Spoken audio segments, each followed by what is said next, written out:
Good afternoon, my fellow leaders of MFC Missionary Families of Christ. My wife and I welcome the new year in a rather unusual place, on an airplane. During the flight, the pilot greeted all of us in a simple Happy New Year. There were no fireworks, no loud celebration, just white hearts in the sky. And in that silence, all my wife and I could say was, praise the Lord. Isipin natin, kung mayroong fireworks sa loob, baka hindi kami nakarating. Praise the Lord talaga.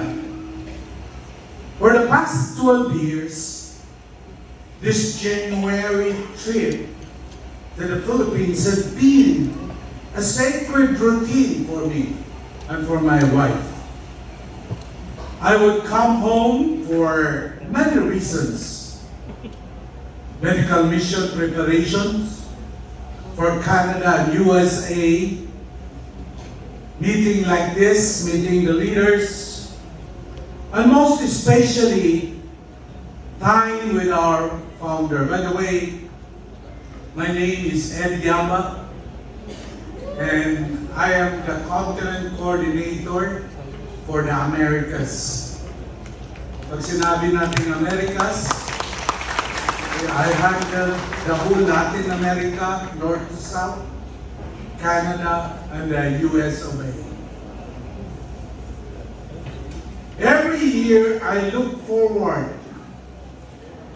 to sitting down with my brother and friend, Padilla. Tama kahabi, hindi madaling tumayo dito. Right? Those moments were always simple yet profound.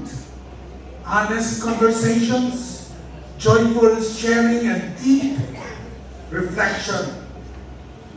I would tell him about the mission in Americas, the opening of new countries, some struggles and challenges and victories.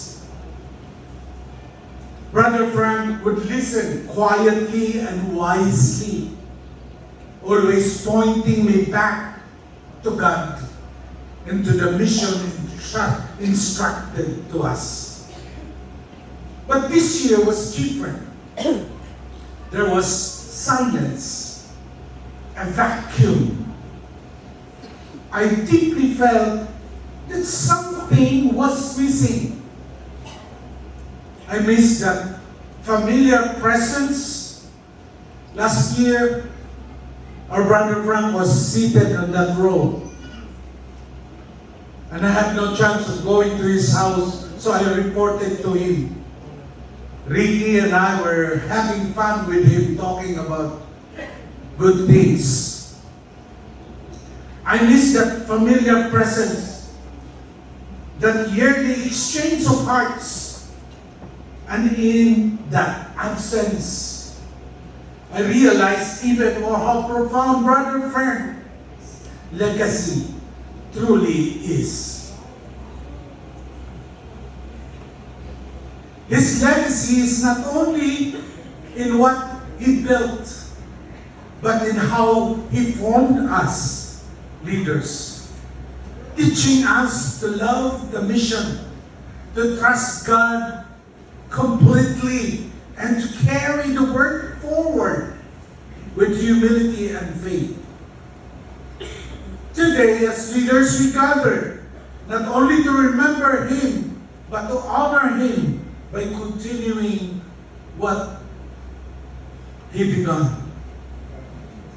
Frank's passing has left a deep silence among us, but it is a silence filled with meaning. He taught us that true leadership leadership does not seek attention. It seeks God. He was soft-spoken and gentle, yet firmly rooted in truth. He led not by control, but by trust. Trust in God and trust in people. There are moments with Frank I never forget. In 2023 and 2024, he was unable to attend our conference in the USA. Only 2 years he missed. In 35 years of faithful presence, we felt his absence deeply. Then last July, to our great joy, he joined us again at our national conference in New York with his beloved wife Jerry, together with our servant general Habi and sister Des. It meant so much to all of us. The day before that conference was my birthday. Don't ask me the age. Mel, my beautiful wife, arranged a surprise gathering. And many of our USA servant leaders were present.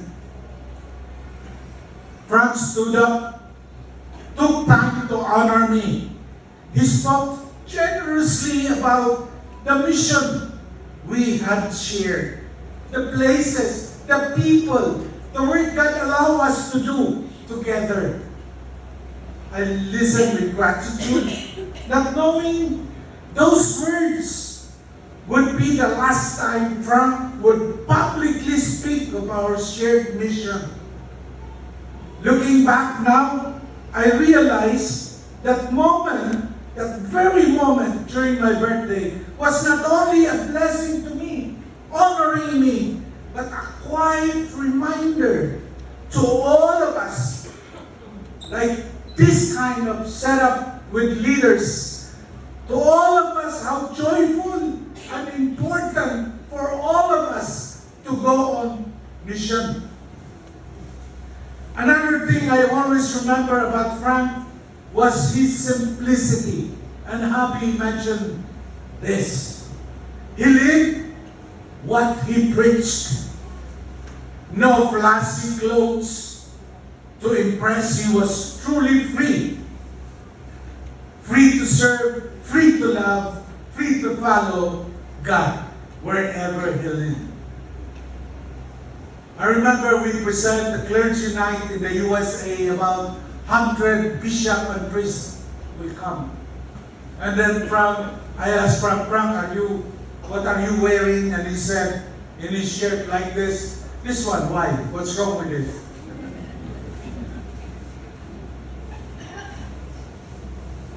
And we really have to tell him that we need to have a formal. And with a forceful instruction of Jerry and Melanie, he was able to wear that. At one time, I bought him a cell phone, hoping it will help him in the mission. But he did not disrespect me in returning it, but explaining his conviction. He did not want or need more than what was essential. That was Frank. Clear, humble, and fully focused on the mission.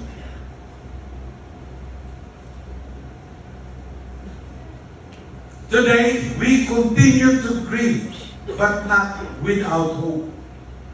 Frank did not leave us empty-handed. He left us a mission to continue, values to protect, and an example to follow. And let me say this with confidence and peace. The community will be okay. God has raised servant leaders here and abroad, formed by the same values, guided by the same mission, and anchored in the same faith Frank lived and thought. The greatest tribute we can offer Him is not only the words, but our fidelity to live Christ, to share Christ, and to live as He led, with humility, with courage, and faith. Frank Padilla has gone ahead of us, but his spirit remains in the mission we carry, in the people we serve, and in the love and simplicity with which we are now called to live. Thank you, Brother Frank. Farewell for now, my friend. We honor you, and by grace, God's grace, we will continue the mission so you faithfully begun. I thank you.